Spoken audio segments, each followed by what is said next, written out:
मित्रों नमस्कार, मैं हूं राकेश कुमार। आप देख रहे हैं मत अभिमत। मित्रों, जनसुराज ने महागठबंधन और एनडीए दोनों से आगे बढ़कर बाजी मार ली है। बाजी किस चीज में मारी है? तो सबसे पहला उन्होंने अपने उम्मीदवार 51 उम्मीदवारों का लिस्ट जारी किया है। हालांकि यह भी बात सही है कि दोनों ही गठबंधन, चाहे वो एनडीए हो या महागठबंधन हो, दोनों ही की नज़र जनसुराज के उम्मीदवारों पर लगी थी कि आखिर वो किस तरह का उम्मीदवार देते हैं और उसमें क्या क्या चीज़ें वह शामिल करते हैं, मतलब कौन कौन आधार बनाते हैं। या इस पर दोनों ही की नज़र, बड़ी पैनी नज़र थी। लेकिन बाजी मार ली जो मैंने जनसुराज से कहा, वो इसलिए कहा कि आपको याद होगा 23 जनवरी 2024 को जननायक कर्पूरी ठाकुर, जो पूर्व मुख्यमंत्री बिहार के रहे हैं, जननायक हैं, गुदरी के लाल भी कहे जाते थे, बड़ी सम्मान उनका है, और उनको भाजपा की सरकार ने भारत रत्न का सम्मान, सर्वोच्च सम्मान प्रदान किया था। और उस समय भाजपा यह सम्मान देकर यह समझ रही थी कि उसने पिछड़ों को एक तरह से अपने साथ कर लिया है, और इसको लेकर तंज भी कसा जाता था राजद पर कि वह अपने को समाजवादियों की पार्टी कहता है। साथ में लालू जी कहते हैं कि कर्पूरी ठाकुर के वो शिष्य रहे हैं, उनके साथ काम किए हैं। और ऐसे में जब भाजपा ने भारत रत्न दिया तो बहुत ही खुशी का एक, या यूं कहे कि जीत का जश्न भाजपा ने मनाया था। लेकिन यहाँ मामला दूसरा हो गया। जनसुराज ने जननायक कर्पूरी ठाकुर की पोती डॉक्टर जागृति ठाकुर को उम्मीदवार बनाया है। जी हाँ, जागृति ठाकुर को मोरवा सीट से उम्मीदवार बनाया गया है। यह जो जागृति ठाकुर है वह कर्पूरी ठाकुर के बड़े पुत्र डॉक्टर वीरेंद्र ठाकुर की पुत्री हैं और पेशे से डॉक्टर हैं। तो उनको उम्मीदवार बनाकर प्रशांत किशोर ने एक संदेश तो निश्चित रूप से पिछड़ों को दिया है कि पिछड़ों का सम्मान वो कर रहे हैं। दूसरी ओर अगर आप देखिए तो आरसीपी की बेटी को नालंदा से उन्होंने टिकट दिया है, जिनका नाम है लता सिंह। लता सिंह आरसीपी सिंह की बेटी हैं। याद होगा आपको, आरसीपी सिंह जदयू के अध्यक्ष भी रहे हैं। आरसीपी सिंह नीतीश कुमार के बड़े करीबी माने जाते थे, लेकिन विवादों के बाद वो अलग हो गए और उन्होंने अपनी एक अलग पार्टी बनाई। बाद में वो जनसुराज के साथ आकर मिल गए और आज के दिन में वो जनसुराज के नेता हैं। तो उनकी पुत्री लता सिंह को टिकट दिया गया है नालंदा के अस्थावा से, तो वो वहाँ से अपना भाग्य आजमाएंगी। देखिए, जनसुराज ने पढ़े लिखे लोगों को ज़्यादा टिकट दिया है, और ख़ासकर डॉक्टर समुदाय, वकील समुदाय को, प्रोफेसर को, कुलपति रहे प्रोफेसर को, इन लोगों को टिकट ज़्यादा दिया है। मतलब पढ़े लिखों से उनका सोच ये, प्रशांत किशोर का कहना है कि जब पढ़े लिखे लोग आएंगे तो निश्चित रूप से उनकी सोच, उनका जो विज़न होगा वो ज़्यादा बेहतर होगा और इससे बिहार का विकास होगा।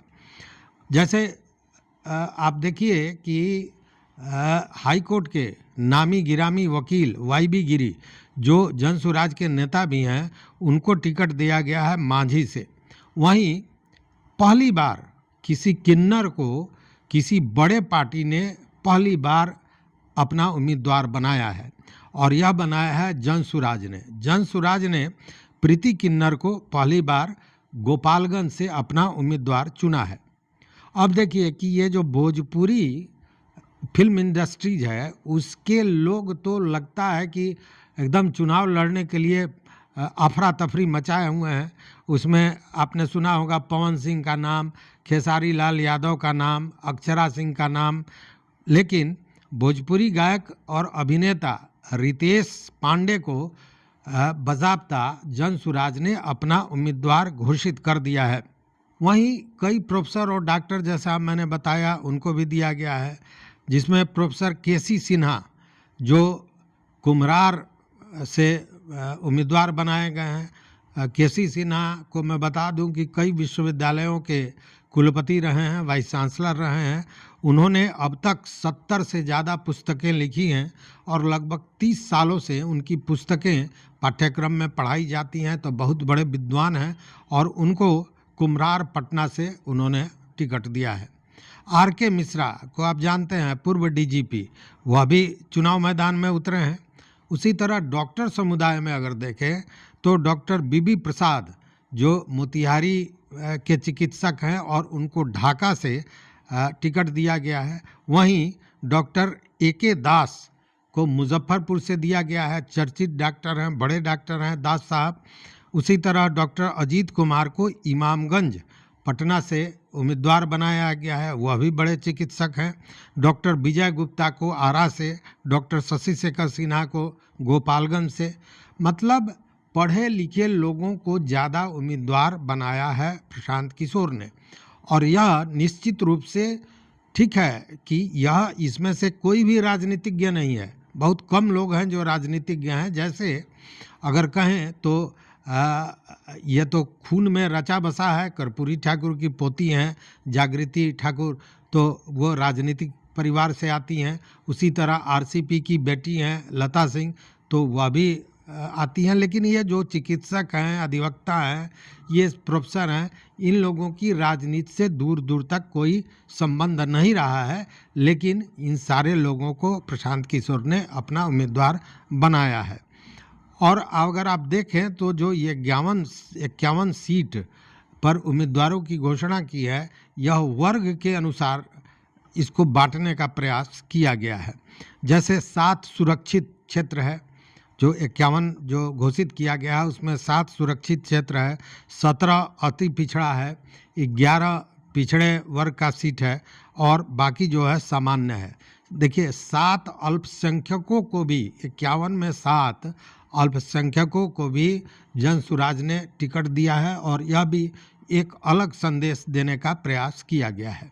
मतलब हालांकि जब टिकट वितरण हुआ है उसके बाद जनसुराज में कई तरह के विरोध की आवाज़ भी उठे हैं। इसको लेकर जनसुराज के जो बड़े नेता हैं वो कह रहे हैं कि ये घरेलू विवाद है, सब ठीक हो जाएगा। लेकिन जो मशरक की पार्षद नहीं हैं, उन्होंने जोरदार इसका विरोध किया। एक चिकित्सक ने जोरदार विरोध किया। तो उन लोगों का ये कहना है कि इसमें और सबसे ज़्यादा आपत्ति जताई गई है, जो लोग हैं वो लोग RCP की बेटी को जो उम्मीदवार बनाया गया है इससे। मतलब उन लोगों का कहना है कि जो लोग शुरू से जुड़े हुए हैं, बहुत मेहनत किए हैं, उनको दरकिनार किया गया है। हालांकि प्रशांत किशोर और उनके जो नेता हैं वो ये मानने को तैयार नहीं है। उनका कहना है कि सर्वसम्मति से लोगों का फीडबैक लेकर पार्टी में जो चयन समिति थी उनके द्वारा यह किया गया है और इसमें कहीं से किसी तरह की गड़बड़ी का सवाल ही पैदा नहीं होता है। तो इस तरह 51 सीट, लेकिन 51 सीट के जो उम्मीदवार बनाए गए हैं, पहला जो लिस्ट जारी किया गया है इसमें भी प्रशांत किशोर ने बाजी मार ली है। और सबसे बड़ी बात कि कर्पूरी ठाकुर की पौत्री जो जागृति ठाकुर हैं, डॉक्टर जागृति ठाकुर, उनको उम्मीदवार बनाकर एक संदेश देने का प्रयास निश्चित रूप से किया गया है। अब बाकी के जो उनके उम्मीदवार हैं उनकी भी घोषणा कल परसों में होने की उम्मीद है, बताई जा रही है। देखते हैं आगे क्या होता है। आप भी देखते रहिए मत अभिमत। मित्रों, चैनल पर नए हो तो सब्सक्राइब कीजिए, लाइक कीजिए, दोस्तों के साथ शेयर कीजिए और अपना विचार जरूर दीजिए। देखते रहिए मत अभिमत। बहुत बहुत धन्यवाद। कोटिशाह आभार।